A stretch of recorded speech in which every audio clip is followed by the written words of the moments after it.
is from me. So what's up, Brickz? What's going on? Welcome to another, episode on God is My Bestie. And introduce yourself. I am Projek Brickz from Brooklyn, New York. I'm a rapper, songwriter extraordinaire. Yes, yes. You're actually super dope, very versatile. Thank you. Great writer. Thank you. Great writer. We're gonna get into your music. Yeah. But I want to start off with, actually we can start off with a song that I heard yesterday. So the song that you let me hear yesterday was Letter to Mom, Broken Home. Yeah. Let's talk about that. Okay. That's a pretty deep song. Yeah. Real deep. Very deep. Yes, it came on. I listened to it maybe 10 times. Yeah. It's one of those, like, I feel like I write music that emotionally will hit a person, you know, like they'll feel some type of feelings off of it, you know what I mean? Yeah, I love that. I love that you let the listener into who you are. Yeah. And I love music like that. But the beginning of the song now, was that your mom? No, but what's crazy is I heard the beat. It sound like my mom's. Like, I love my mother, you know, God bless her. But at the time, you know, we always bump heads. We just always bump heads. You know, I was one of 4 kids. You feel me? Okay. So my 2 brothers and my sister, they were in-house people. Like, they didn't go outside and all that. For some reason, I was always outside. Okay. I was with all my friends and that was my influence on me as a kid. Like, that's what made me become the teenager that I was, to the man that I am. You know what I mean? So me and my moms, we bumped heads a lot. You know what I mean? She had her personal issues and stuff like that I wasn't getting like the moms that would hug you and tell you I love you. Yeah. The emotional, you know what I mean? Me either. That's why, yeah. She tried. My mom tried her best. We ain't in prison. We ain't on the streets, crackheads, and you feel me? So she ain't do a bad job. She just a human being, you know? She's human. Yeah. She went through her stuff, and you know what I mean? And I love her, but that song, basically, when I heard the voice, used to it sounded just like her when she would nag at me. And then she wasn't very, like, supportive of music, or even before that, when I played football, I was very good at football. Mm-hmm. And she would always tell me, oh, you won't be able to do it because your back is messed up already. And then, you know, very negative. Okay. I never really got the parents coming to my games, you know what I mean? Even years later when I got married, like, they wasn't there. Oh, wow. But the people that were there were the friends that I was going out and hanging out with all those years from children. They were my family. I had no blood relatives at my wedding. At your wedding? Yeah, dead ass. Yep. Wow. None. Wow. None. But I had some of the older women from my court show up. Like, I had family. Like, I learned that family don't mean that you share blood. Right. At the reception, I couldn't really express how I really felt because I'm not trying to get emotional and all that. You get what I'm saying? Yeah. So, but it meant a lot to me. Okay. And it still means a lot to me when I look back at the pictures and I see them there. Yeah, you know what I mean? they were there. And these are people that in the trenches where we lost friends together, you feel me? We mourned, we had good times, like everything that you would have with a brother or a sister growing up is what I had with them. Instead of, you know what I mean? Yeah. And I wasn't the greatest. I was a knucklehead, you know what I mean? I was a... Yeah, as we all are at that age, you know what I'm saying? But I really love that song because I could relate a little bit to not having like that family or the mom that, you know, I love you. Yeah. Just that stuff you see on TV. It does matter. Even when you like, I don't want it. It matters. You know what I mean? Like, especially when you're coming up, you think it don't matter when you're young, but it really is. In a way, it's playing a role in your brain the way you think. Yes, what you it expect does. from it follows friends. you. And then when you, like, when I met my wife's family, it was like alien to me, like literally. Like I felt weird. They would come here, right here. This is where I've been for 14 years in this apartment with her. Before her parents, they were here with us, whatever.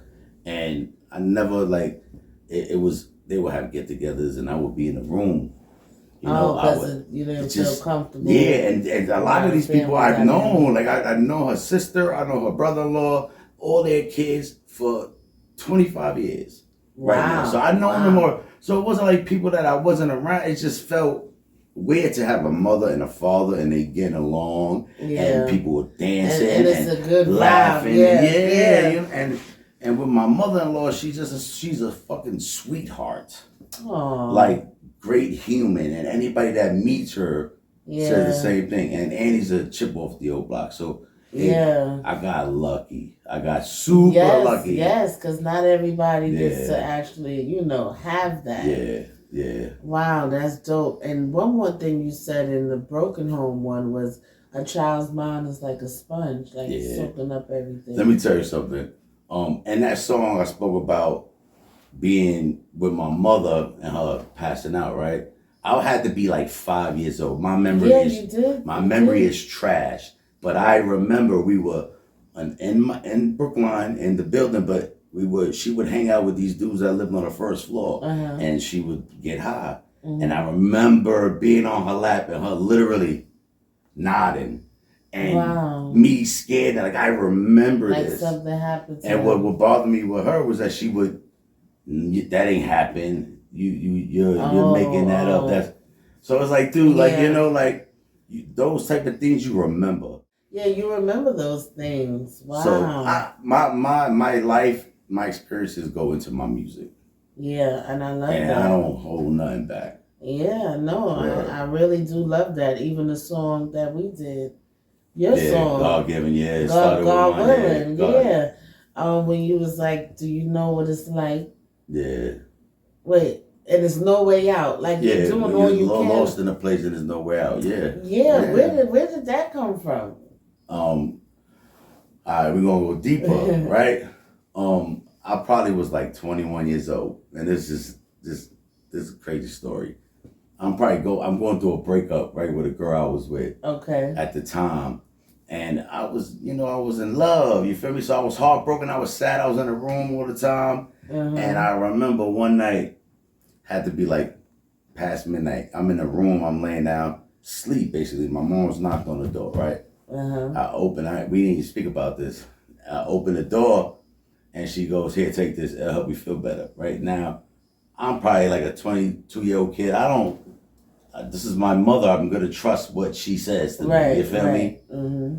So I remember taking that pill, going to sleep, and maybe like a half an hour later, I woke up and I felt like I never felt in life. I felt like Superman. Like, fuck that girl. I don't fucking need her. I can do whatever, you feel me? Like, and I got hooked quick. Oh, wow. Quick. What kind of pills? It was Vicodin. Okay. It was a Vicodin. Okay. So it's similar to like Oxycontin and all that, right? Okay. So it started with that, literally. And when you take something and you feel like immortal, like it makes you feel like if you ever had a broken bone or some shit where you was in the emergency room and they hit you with that morphine, and you like, whoa, you feel me? You feel unbeatable. So that shit messed me up, and I went through pill addiction for like a good 10 years, maybe right before I met her. Wow, 10 years. Yeah, I'm talking about from maybe 21 to almost 30. Okay, wow. And even in my 30s, struggling, like my early 30s was me pulling back now and getting myself regulated and, learning I have to stay away from certain people that are bad, because it got from that one pill to, Mom, let me get one of those, Oh, wow. Once a week, twice a week. Wow. Now it's 3 times a week. Now I'm going to her stash and I'm stealing them. So getting off of that though, how long was that for you? That's why I give my wife all the credit in the world. It was the hardest thing I ever had to do, physically and mentally. Right. Like you're talking about going through like a mass, like when you get off of it, your brain is going haywire because now it's like, whoa, you're not giving me what I need. You feel me? So you're thinking about things and you're depressed as fuck, and then physically everything's wrong. Your body hurts. You're throwing up. You got the runs. Your skin feels like it's crawling. It feels like you're getting pinches with little knee. Like withdrawal is the worst thing. So when I used to go through that shit, I used to look down on the dope heads and shit from the neighborhood. But I see, and I can relate because if you think about heroin is these Oxycontin, that's heroin. That's heroin. It's the same shit. They come from the same poppy seed plant. Yeah. It's just the government say you allowed to take this and you're not allowed to take that when they're literally the same thing. Same thing. Wow. So it's like that, man. It's hard. It was the hardest thing I ever had to do in my whole life. 10 years. Yep. So all throughout your 20s. Yeah. But you see now, I wasn't not out, and you would never know. Yeah. I would hang out with you. Like I was never taking shit bad till I was lean. It got to the point where you're taking it to feel good. So now you're taking it so you could just function through the day. You feel me? Like just so you could have a regular day. And it took maybe like 2-3 years to start feeling better and start feeling normal. Wow. So when it comes to my family dynamic, it was totally different than my wife's. My wife was on one side, I was on the other side.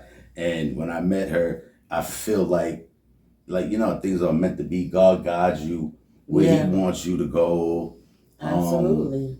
And I feel like that's like I was going down the wrong path. I was headed to no good either prison time or worse. You feel me? So it went from there to she took me away from the hood, and that's what I needed. I needed to get away from everything and grow the fuck up. Yeah. Wow, that's beautiful. Yeah. But I do want to talk about, because you mentioned wrestling. I want to make sure you have that. Yeah. I watched the interview you did with Box. Okay. And I remember he brought up the wrestling and shit, and like that was what I thought was gonna be my calling when I was a kid. Like really wrestling. Like what is it about wrestling though? Because I don't get it. I remember having little friends and they like love wrestling. Have you ever sat down and watched it? Yeah, like legit, like try to watch it and understand like the storylines that's going on. Cause this is what I get from people. Oh, that's fake. Oh, that's fake. Right. What type of movies you like? Oh, I love Marvel and DC. Oh, so you really think there's a Batman? And it's the same. It's entertainment. But these men put their bodies on the line, and those injuries are real. That's what I'm saying. Necks. They get slammed on their backs, and that's all I saw. I'm like, what? I went to a wrestling when I was young. I got into a wrestling ring, right? And when you're a kid, you're thinking it's like a bed. You know what I mean? Boom. What you got is like this much mat, and then you got plywood. That's why you get the noise that you get when you hit the mat. Yeah. And it hurts. When you run those ropes. Right. If we went and you ran those ropes, you would have bruises on your back. Ooh. You're talking about ropes that are tightened so tight that you can springboard on it and bounce off. Yeah. So hitting it, like, people don't give them enough credit for the things that they do. And I just fell in love with it. I fell in love with it. And so that's like your favorite sport. I'll tell you this right now.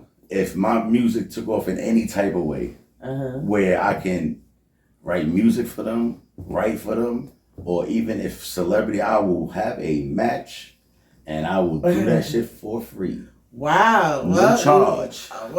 You heard it here first. WWE. Yeah. Okay. Yeah. There's another one too called AEW. So this wrestling is very prominent now, and it's starting to rise back up like the days of Stone Cold and The Rock and all of them. Yeah. So. Wow. Yeah, and I love it because I've watched from a little kid. So I've watched the guys that I've watched grown to be old men.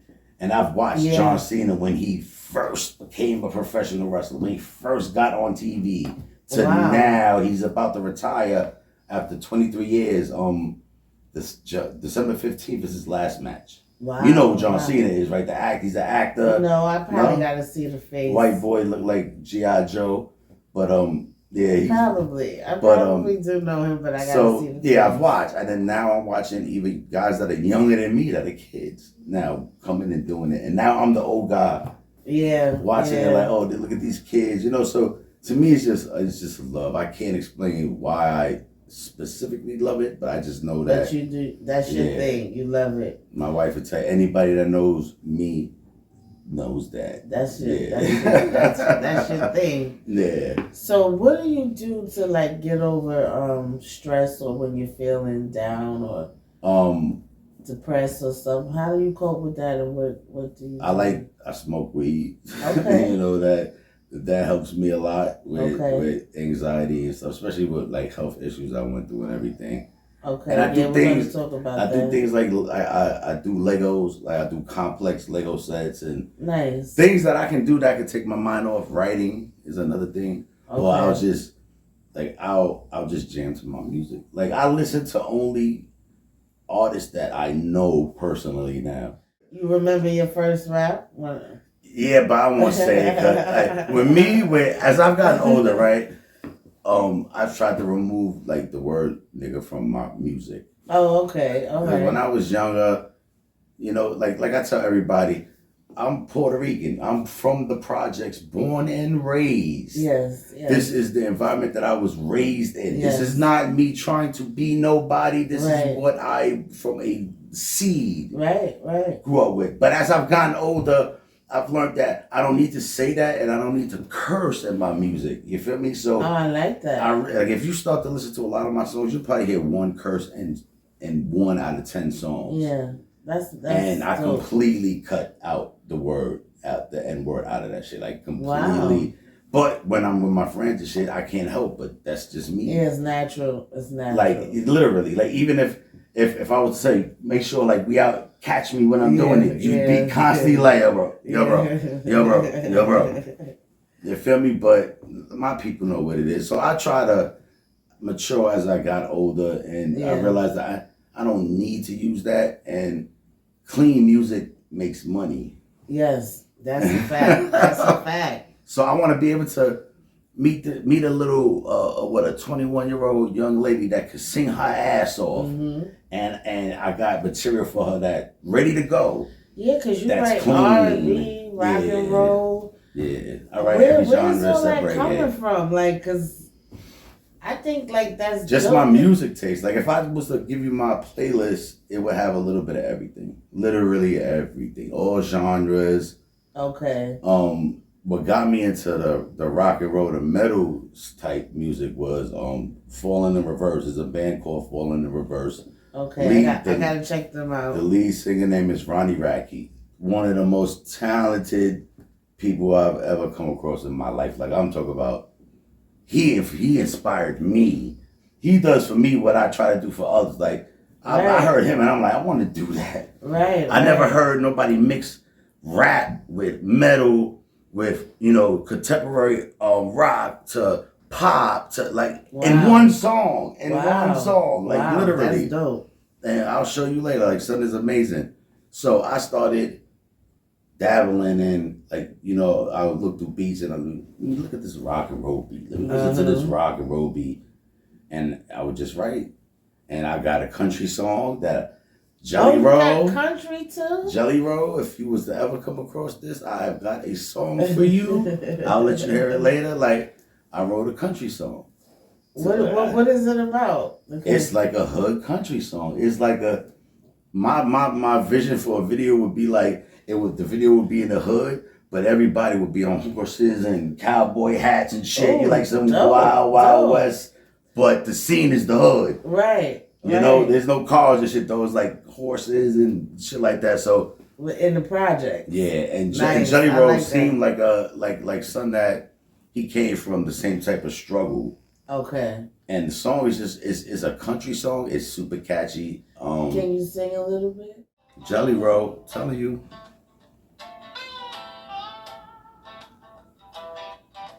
In this life I try to live in peace,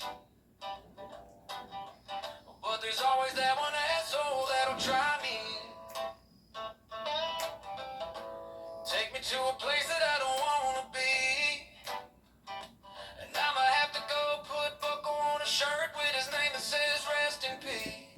Yeah. Play the lotto, don't play with me. Play stupid games, just wait and see. You think you're bad, you're goofy like. Fall on your face, real bozo tight. Hey. Play the lotto, don't play with me. Play stupid games, just wait and see. This is dope, man. That's dope. And now I'm thinking of this video, how you describe it. Yeah. So it's literally like. That's dope. You know what I mean? That. And I've got like the original recording of me saying it in the studio before I put it through whatever. So same flow, same rhythm, same bars and all that. So what I've been using as a songwriter is an app called Suno. Now, I think Timbaland is like half owner of the company, whatever. So okay, I heard something about that because people got problem with AI. Some people love it, some people hate it, but this is my thing, and my brother Henry said it, and it makes perfect sense. If you're in the studio, right, and I add auto-tune to your voice, or I add any type of effect, that's a form of AI. That is not naturally you. Yeah. Yeah, I mean, when you're in the studio and you're mixing a beat and fixing, you use a form of AI. You changing things up. Yeah. And as a writer that I've worked with singers before and went in and did music, if me and you go into a studio together and I got a song, right, and I let you hear how I want it to sound, when we go in there and we come out, it's not going to sound exactly the same. Right. Because we're putting our minds together and we're coming up with a finished product. And so for a writer like you, AI is... instead of me having to find a female that's going to charge me $500 for a hook, right, and I'm trying to make it, man. I'm it's not. 2025. We're trying to save money. You know, so it's been a blessing, and it's been a redemption for me because I've been telling people like, yo, I've really got good songs, like I've got really good shit. Yeah. And you know, people be so, yeah, yo, no doubt. You know what I mean? Yeah. And I can't sing for shit, so I can't let you hear how it's supposed to sound. You know what I mean? And this has become like a blessing. Wow. A blessing. Wow. So my goal is I'm hoping I can take that. Like if you're a singer, I could be like, man, I wrote this song. Check it out. And you could really hear how it's supposed to sound. Right. The proper way. Yeah. And I can have somebody a real human being sing it and release it. That's why I haven't been releasing them because my goal is to get a human to sing it. Okay, to find someone to sing it. Know. But this AI artist that's on the Billboard charts. I think it's Timbaland's artist. Yeah. I forgot her name or whatever. But yeah, I try, like, you know, I try to dabble into that, but my mind works too fast. I can't focus on multiple different artists with different voices on the songs and all that. Okay. My goal is you want the human. I want to find a human being that feel this. That's like, yo, all right, this is fire, and do it. And sing it, and let's make money, man. Like, so even though you're into AI, you still, you know, this one, you still want to bring it back to the interview with Box. I've known Box could sing his ass off for years. Yeah, he can. And I was gonna use this interview to say, yo, I'll sing some shit, bro. Like, word. Yeah, he's also very talented. And my brother Ledge, like, those are. You know, these are guys I looked up to since I was a little kid. They all from the hood. We all from the same hood, you know what I mean? And Ledge is like a big brother to me. He helps me out tremendously. I could go and record with him whenever I want to. You know what I mean? So nice. That's my goal. My goal is not to just make these AI songs and make a fake, you know, I want to show people that, yo, I could do this. Right, that you're an actual writer. Your vision is crazy. Yeah. Like, and I could talk about all type of shit because I went through all of that, man. Where everybody's been through heartbreak and financial problems and depression. And I call it grown folk music. There is a market for people our age that can hear that music and be like, I feel you, dog. Of course, absolutely. When we was talking about Eminem as well. Yeah, he had that type of style. He was the first rapper that I was able to relate to. Okay. You feel me? Eminem came out in 99. That's 26 years ago. So I was probably like, Rick was still alive at this time. So I probably was like 17.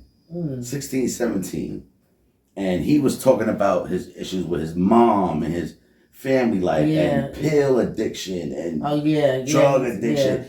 And I literally feel him. Yeah, you was like, you know what I mean? Like, I love Pac, I love Big, I love Hov, I love a lot of these artists, but I wasn't out there selling crack. Right. At that time, I wasn't out there wilding. To them as much as Eminem. As I got older, and the things that I've done, I was able to relate to them more. But from the core, from really getting into rap, him and my cousin Angel, those two definitely were my biggest motivation. Nice. And word. Now, you said there was a story about Michael Jackson beat up Tupac. Mr. Commodore on Facebook, he does like skits. Does he do it with his lady, his wife? I think so. A few of them, he does all like. Okay. So like, if you're on a podcast, right, and a rapper tells a story, he'll reenact that story. So this is a story that's been going around since I was younger, that Michael Jackson washed Tupac up. Wow. Like Tupac was disrespecting a girl that Michael Jackson saw as a niece type shit. And remember, MJ came from a family with like 6 brothers. His dad was beating the shit out of all of them. They had to fight each other, fight in the neighborhood. So MJ could wash you up if he needed to. And I heard he whipped Tupac, and Mr. Commodore's reenactment of that shit was hilarious. I'll send that shit to you too. If y'all watch it, let me know if y'all believe that, because I don't know. Listen, I ain't putting nothing. Listen, I've seen dudes that puff their chest out. That's like, fuck that in there, and they be the biggest bitches. Yeah. When the fists start flying, they start denying. Like, oh no. You feel me? So, no, that's true. Wow. So Michael Jackson washed up Tupac Shakur. Oh my God. Make it reality. I love both of them, by the way. Oh yeah. And I love Tupac. It took me a while to appreciate him. His deep music really got me. Because I was from Brooklyn, so I was more Biggie. Yeah. I was very ignorant. But as I got older and was going to college, I did a lot of papers on him and Maya Angelou. And I would study him a lot. And I'm like, wow, he spoke really well. Yeah. Not just music. Pac was very well educated before he even got into hip hop. Yeah, but I had no clue. Wasn't he busting dance moves back in the days for a rapper or some shit, right? Yeah. So Tupac, like they do now with the internet. Yeah. You find your lane, these guys find a character or some shit that make people want to watch you. Yeah, that's what he did. Because he was pockets. so much more than, You run with it. That hit him up. Well, his deep music is what got me. Like, my specialty is I could write emotional music. You feel me? So the Dear Mama. I love Dear Mama. And the Black and the Berry, the Sweet and the Truth, like those bars. Like, yes. You know, and Biggie too. Like Biggie Smalls had a lot of that. Great storyteller. Oh my goodness. It was all a dream. I used to read. You feel it was like a movie when Biggie had his. And that's what I try to emulate. I want you to be able to close your eyes, hear my shit, and see the story I'm telling. Okay. You know? Yeah, and I can actually see it though. So, and I'm trying to use AI for that as well. Like, I'm learning how to edit videos. So I'll take like a Suno song that I wrote and I'll build a story around it. You feel me? A music video. We're using my image with AI. It's not perfect. AI has to catch up a little bit. With being consistent on the way you look. But I'm learning how to edit videos at the same time. I'm trying to learn all this shit. I love to work with other artists and other videographers and stuff like that, but I still want to learn. You still, yes. You know what I mean? So when I'm shooting a project with you, I also got my own stuff I'm working on. You feel me? Right. And music, you got to be super consistent nowadays. If you ain't posting every day, you definitely you're not working. You know, so that's true. That's so true. And it's a beautiful thing. I also do love what Move Over Man is doing. Shout out to Pop. Yeah. It's the bro right there. Him giving me that opportunity means a lot. That's why I take it very serious. One thing about Brookline, right?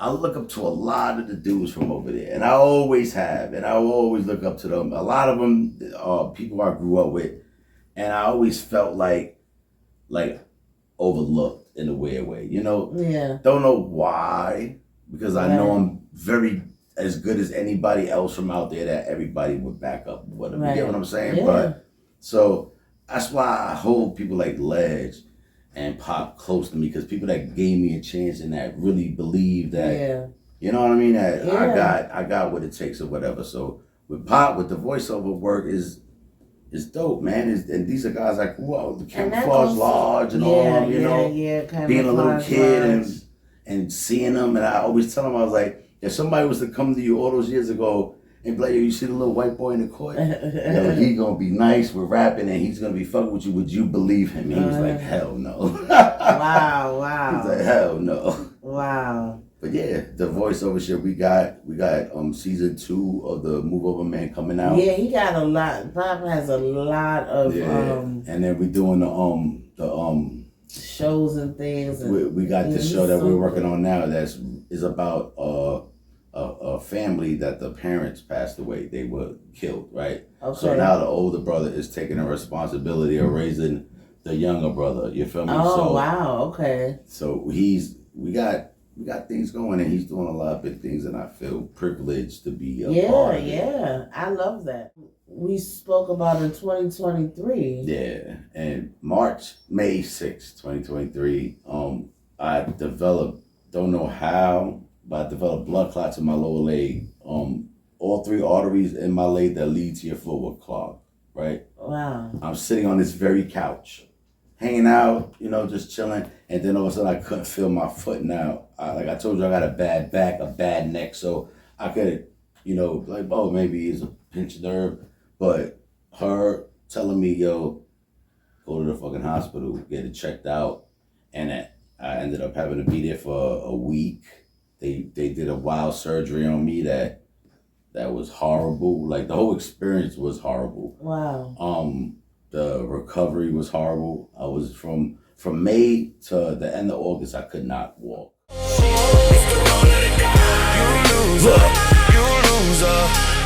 How was that experience for you as his wife when he got? Oh, that was horrible. It was horrible. It was scary. It was. I stopped eating, literally. Like my parents was on the phone with me where they was threatening to come down to make sure I ate, just to make sure I ate. That was it, you know. She was calling my sister upstairs to come down every night to check up on me. It was a horrible experience because in the beginning I didn't know what was going on. Yeah, we slept like I didn't know nothing about like blood clots. I'm like, okay, I got blood clots, but I'm not realizing what could happen. Yes. Yeah, it was just horrible. I lost a friend to it. And like then, a friend that while he was in the hospital, I was the one dealing with everything. Like everybody was talking to me, and at the time I was still working at JFK. Okay. So I had to go to work and still come and deal with him. And yeah, so my supervisor was not like, she was not even trying to hear it. She was like, no, you gotta come in. Yeah, she was very you not gotta come in. understanding. Yeah. So that time, I think every day that time I was crying because I had to come home for my dogs too, to take care of my dogs. Oh, that was a lot on you. It was a lot. I wouldn't come in the house until like maybe 1, 2 in the morning. Yeah. She was staying until they had to leave. Yeah, and then you know, I got my dogs, so I would take my dogs outside and then come back upstairs. And the whole time, everybody that, like, I'm calling his family to let them know what's going on. Yeah. But everybody's like, okay, how are you doing? How are you doing? And I'm like, I can't complain. I'm walking. I'm breathing. I'm dealing with it. You know what I'm saying? Yeah. What else can I do? I can't say, oh, well, I'm great. You know? I'm just trying to deal with it as the day comes because this is the first time of me dealing with anything like this. Wow. So then when he came home, literally, I was scared to sleep in the other room because if he needed me, so I literally had a cot in my room. I swear, I had my bed and I fit a cot in there, and I slept there for 3 months. Yep. Wow. So you every got a beautiful wife. Every time he was like, I'm gonna go use the bathroom, I was like, okay, and I'm up and how you sure you got it? Even if he was walking like on his own, I was still behind just in case he would like fall or anything. Yeah. So those 3 months, I didn't get a lot of sleep at all. Wow. I didn't eat at all. I would try to walk with crutches and I would fall over. Because my strong leg is my right leg, I'm a righty. Okay. And so trying to balance on your left leg. Oh, okay. Yeah. Okay. Yeah. Wow. That was pretty tough. tough.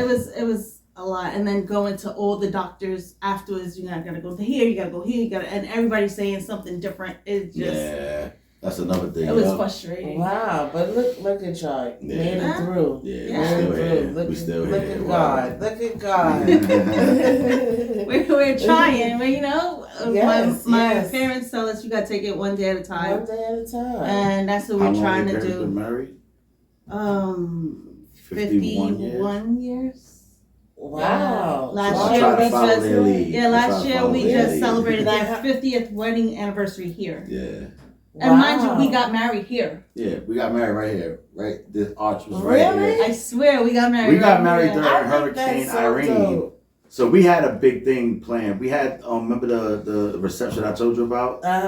We had that planned. That's where we were going to get married. But Hurricane Irene hit. And everything got stopped. No, everything stopped. The city stopped the trains. I don't know if you remember that. Bridges. Oh, wow. Then the venue was like, we're closed, and everything stopped. So I literally was pleading with the pastor, can you please, I just want to get married. And he said, you know what, I'll be there by 12 o'clock. We got to do everything like 1, 2, 3. Yeah. We'll do it in your house if you really want to get married. And I was like, okay. So literally my mom and my aunt the night before put their heads together and transformed this living room into what was an altar.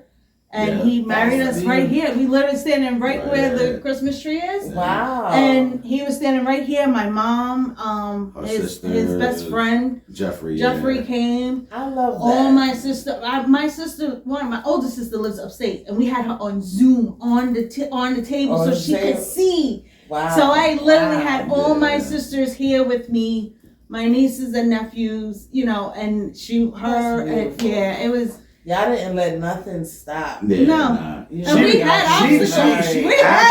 That's what I'm saying. She asked me if I wanted to do it, like if I wanted to wait. I didn't want to wait. I told her, I said, as long as... do it. As long as he wants to do it and I want to do it and we're able to do it, like someone says, yes, I'll do this for Plus you. I'm shy, so it was a smaller amount of people here, so I was like, I'd rather do it, It was very intimate. It was very intimate. That's nice. That's so nice. So we got married. We started our relationship living together and got married during a hurricane. Yeah, you told me that. Now, how was that for you? That was a fun journey. That was a fun journey. Nice.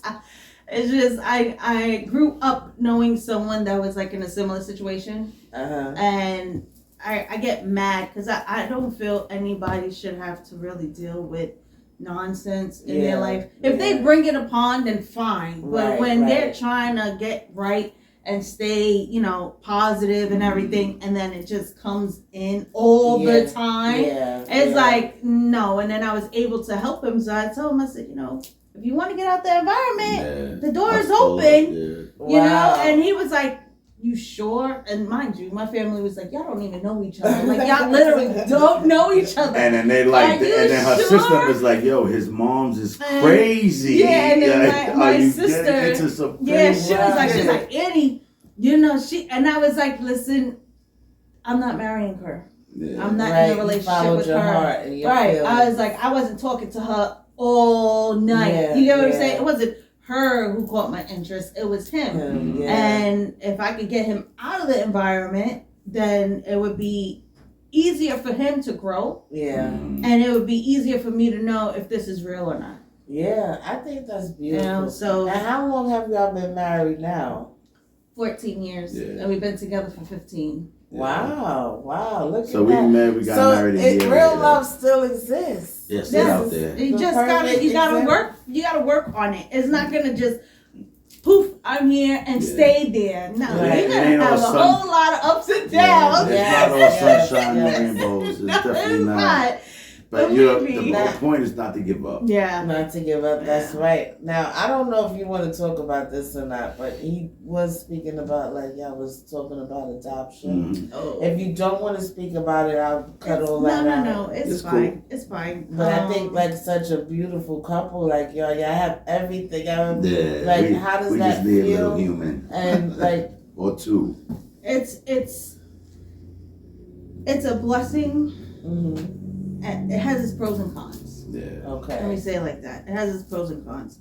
You know, you put a lot into it and you think about it a lot, and then you think about the reasons why you're doing this, and sometimes it hits harder than other times.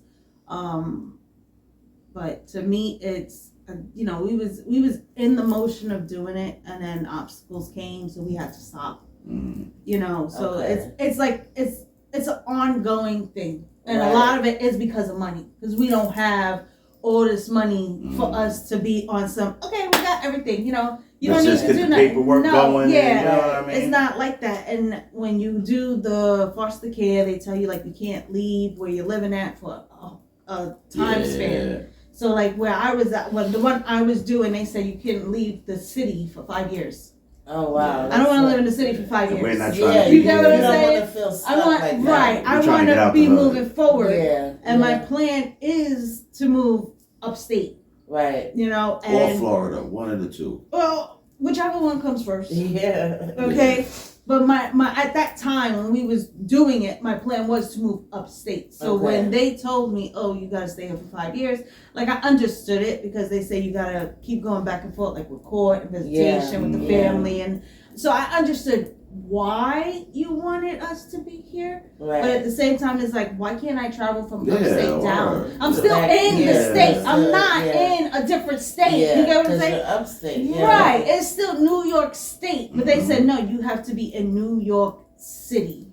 Wow. And at that time, I was like, I literally was like, I want to leave next year. I don't want to be here. I don't like literally. What age of the children or child was y'all? What?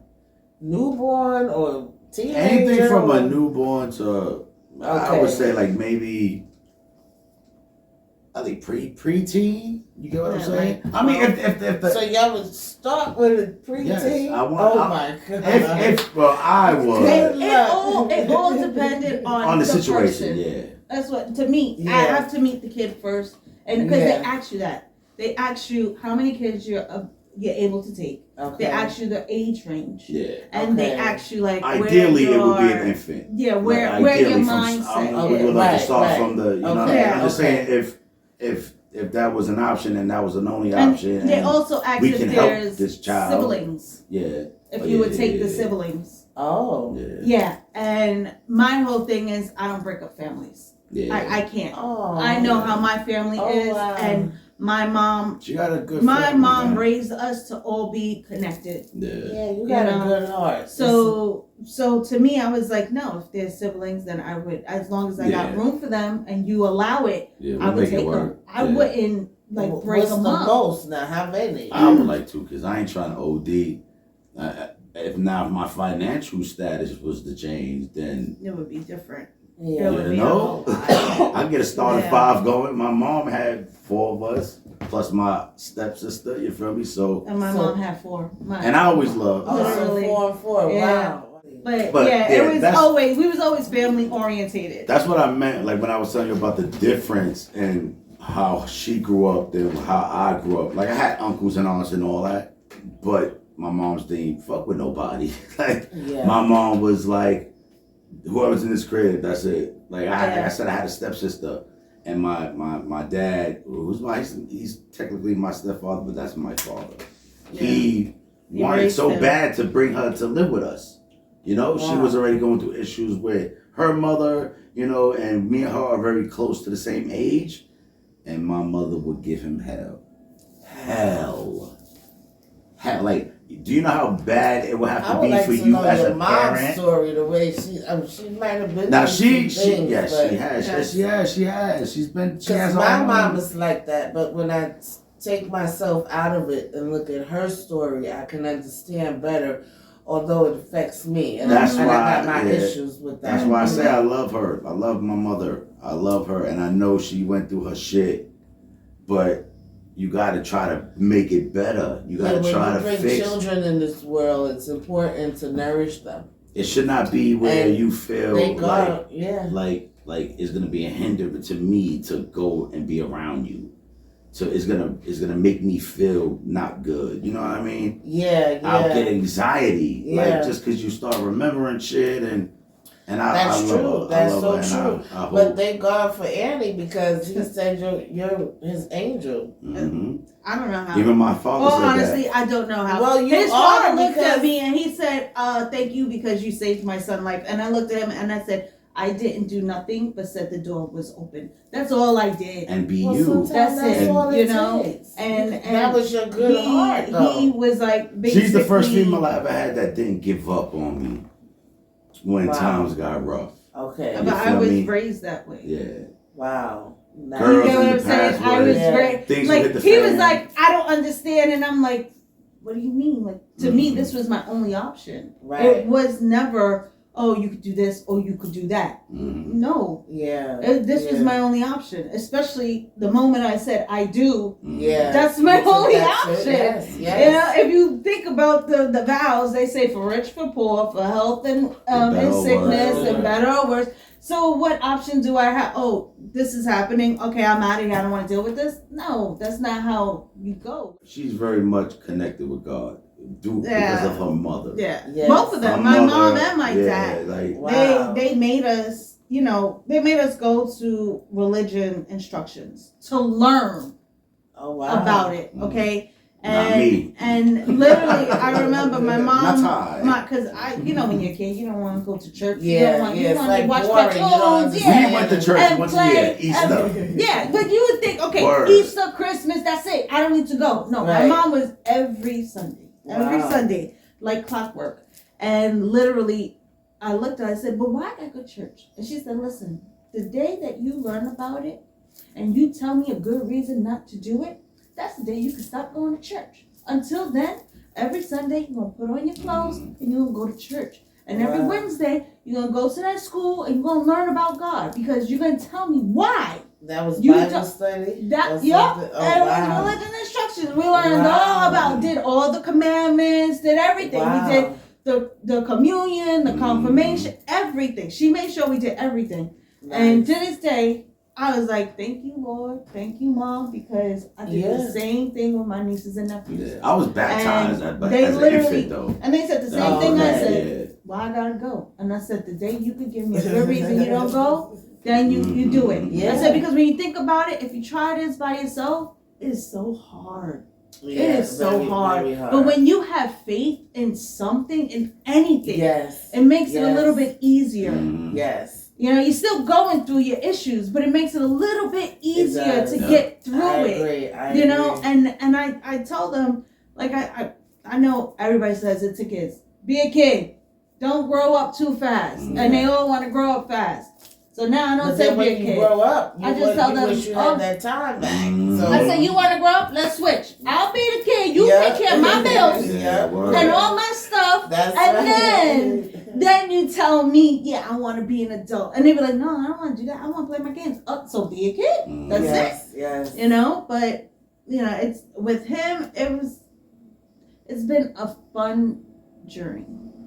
Yeah. It's been a fun journey. Beautiful. Because beautiful. we went from fun. Well, y'all seem like y'all are best friends. Within the marriage and everything, that's important as well. We laugh, we joke. I'm a home comedian. I love to have fun. Yeah, and behind laugh doors, he and likes crack to jokes. behind doors. No, I gotta be. You're very supportive. The first time I met you. At the video shoot. Yes. Like, once again, so to me, I thought that was the all most I knew. Every studio session. It's all I knew. Growing up, that's how my mom was with my dad. Edited videos for me. My father used to play softball. Okay, so he would go out, and on the weekends he would play softball, and my mom wouldn't like to stay there because she finds it boring. If I'm not playing, I don't want to be there, But at the same time, my mom would always make sure he had whatever he needed. Right. Whether it was an ace bandage, brace, lunch. his food, the equipment cleaned, his uniform done.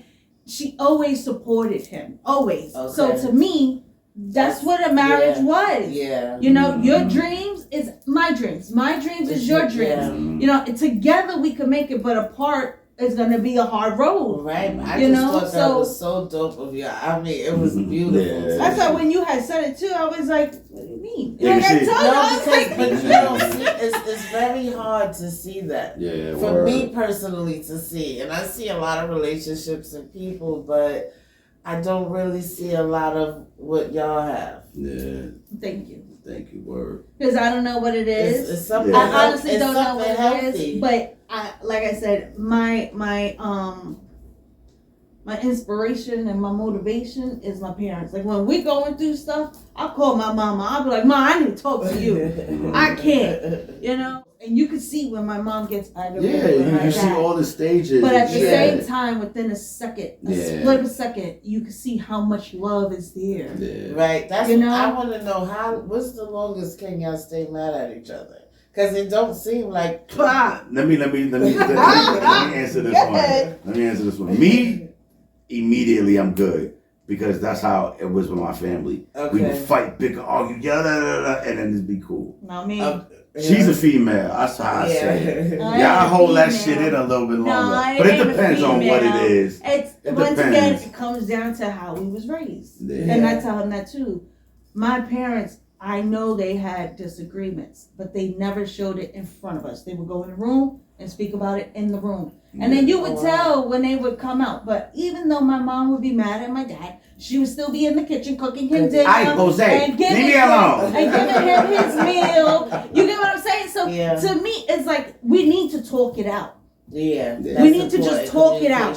So if like, for instance, we have an argument and we're both like pissed off, I'll walk away for the moment. Right. But until we talk it out, dude, I'm still mad at you. So literally, I can go like a day. Meanwhile, I'm in the room. I'm in the room on the game. You know, because with him, that's still not long though. But he's like, oh, I didn't think you would be thinking about that. Why are you still thinking about that? And I'm like, dude, do we have a conversation about it? You know, because to me, if we don't conversate, then we don't learn from it. You don't learn what pissed me off, and I don't learn what pissed you off. Yeah. But maybe a couple days, like on some bad shit. Yeah. But that's still not bad. Yeah, we're my whole always thing is even if I'm mad at him, like I said, that doesn't mean I don't love you. That doesn't mean I won't do anything. Right, because we're human. Y'all are humans, you know. And we're around each other every day, all day. So, you know, if you are frustrated, you tend to take it out on the person that's you. Closest to you. Yeah. It's just all about catching yourself. You know, you gotta. The older we get, I learn to catch myself before the moment or even during the moment. Just be like, you know what? Forget it. Yeah, I'll go to just forget it. It's not even worth it. It's not worth it. You know, and then but you learn that with age. You know, as you go. That's why I said with the marriage, it's work. It is work. Yeah, it is. Mm-hmm. Even if you have a relationship that y'all living together, and you're not married, you're just living together. It is work. You know, because I tell everybody, you don't know someone until you live with them. True. Because when you live with them, conversation about when you're spending the night or coming to see them, it's a different atmosphere. Okay, when you're living with them, you get the whole nitty gritty. Yes, you do. And that's when it shows like, okay, I could do this. Who they really are. And literally, even in the beginning with our ups and downs, because we was getting to know each other, it was still, I want to be with him. Yeah. Like I don't want to be without him, you know. Oh. So literally, everybody was surprised because we got engaged. How long was it? 3-4 months. Yeah, it was. It was quick because y'all knew already. So, and even with my mom, like she saw that, and when we started going out, I had family reunion for her side. So we was in Florida. And I swear this lady was like, who you talking to, George? Okay, no problem. Who you talking to, George? Okay, no problem. If I spoke to anyone else, she was like, I'm telling George. And I was like, because she had a guy that she was not with anymore, but was trying to squeeze his way back in. Anytime her mom's would be like, he's on the phone, hang up the fucking phone. Yeah. Hang up the phone. Hang up the phone. So and her moms was seeing Word. And mind you, I was scared as hell of her because she's very quiet and she always keep that stone cold face. So I thought she was mean. Right. I was like, oh, this lady ain't gonna like me, man. She's a Care And Bear. then we moved in here, and me and her became She's like a this. Care Bear. She is such a Care Bear. Wow. She God gave me the mother I needed. She's a tender heart. Absolutely. That's what she is. At the time I needed it. You feel me? Yeah. And she even told him, like, they had their own conversation. Yeah. And I love that because they have their own bond. Yeah. Literally. Yeah. She'll talk to him first on Facebook, then talk to me. Okay? Wow. So, and they have their own bond. And I love that. I told because her at our wedding, nobody from my family showed up. No. Nobody. Yeah. And I remember breaking down in a room with her. Yeah. Because that shit hurt, man. That shit hurt. That shit hurt. But she was that rock. She was that Still rock. is. Yeah. Word. To me, she still is. She held us down. That's why I look to them so much because it's always my parents. And they're always telling us, don't give up. Don't give up. Don't give up. You'll get through it. You'll get through it. Just work with it. Just work with it. Put your stuff in faith. Yes. Don't give up. Yes. And I'm an obedient daughter, so that's what I do. Yes. And he follows my lead. So together it works, And then also with his father, he's very spiritual. Yeah, I was telling her. So he would give us the same advice. Now, mind you, he's not with his mom no more. Right. But he's like, still. it doesn't matter. There's some fights you can win and there's some fights you can't. Yeah. Okay. And he was like, and unfortunately, that was a fight I couldn't win. But I noticed it, so I got out because that makes it better for both of us. Right. When you remove yourself from a fight you can't win. Yeah. And he said the same thing you said. That's why I said I hear it, but I don't know what I'm doing because he was like, what you got is very rare. I'm telling you. And I was like, I honestly, all I'm doing is trying to be half the woman my mom is. That's all I'm doing. Literally, I'm trying. Well, shout out to your mom. Yeah, in my mind, every time something comes, instead of saying what would Jesus do, I do what would mommy do. Literally, how would mommy do this? And try to follow in that path. And so far it's been working. Right, well, that's beautiful. Before we go though, I do want to say thank you to my brothers, the people that look out for me and show me love and show us love. Yes, a lot. Henry, Jeffrey, yes. Angel. Yes. Her side of the family, her mother, her father, my dad. All my sisters. My Rara as well. Like all y'all keep me level-headed and humble. You feel me? Like I try to keep myself surrounded by good human beings. That is the only qualification you need to be my friend. That's important. Be a good human being. Yeah. And be for me. Like don't be fake. Yeah. Yeah. No. I can't do fake. I can spot it, but I can't do it. Those guys, the guys from the court, you know what I mean? The Goon Squad guys, the group I was with, I love all of them. And all the journeys we went through together and made me who I am and made us who we are. So this wasn't done by ourselves at all. Yeah, it's always, it's a village. A village to raise, a village for everything. And we all need our village, and that's, And it's beautiful when you realize it. Yes. Because then you can enjoy it. Yes. Yes. But, my whole side of my family is, even if they think something negative, they got your back. Yeah. Nice. You get what I'm saying? Actions. Like they will, they'll be like, I wouldn't do it that way, but you, all right, I got your back. I support you, and I love that because they all have like their significant other is that same way. We're family. We're not strangers on the street. We're family, so we're always gonna look at like this is our immediate village. Okay. Now when you bring in your friends and your positive people, it's more of a bit right. But this is our immediate. Like we are the ones who run. Right. The other ones walk. And with that guidance, with me growing up seeing that, it made it easier to stand by and support. Because I already had that installed in me. Yes. You know, and that's how I looked at him. That's so important. You know, I was like, I don't see you as a boyfriend. You get what I'm saying? Right. You're my husband. So if you're my husband, then whatever you want to do, let's do it. Hopefully we'll be and then tune into my family. music, man. Yes. Any singers out there, any male singers, any female singers, no matter the genre, if y'all guys are looking for a good songwriter, holla at me, man. He's the one. I promise you it's good. I promise. And I'll be praying for y'all to Thank you. petition. I think y'all would be beautiful parents. Because I mean, that would be the ultimate blessing. Yes. Children need that healthy home. Yeah. You know, it just sucks that they hold them behind a paywall. Yeah, because I have to have money. You don't care if we're good or not. Like what? I mean, the system is just all corrupted and effed up. It's literally like you could do foster care and they'll give you like a discount. Right. If you do the adoption, but you're still coming out your pocket. Yeah. It's not just like, oh, okay, here's the kid and that's it. Yeah. You know? But hopefully we'll be adding to our family soon. Hopefully. Yes. Well, thank y'all so much. This was awesome and amazing. You loser. That sort of fuck that I hear, it weighs on me. Took years from me. I'm battle tested, I swear. I been did this, I been winning.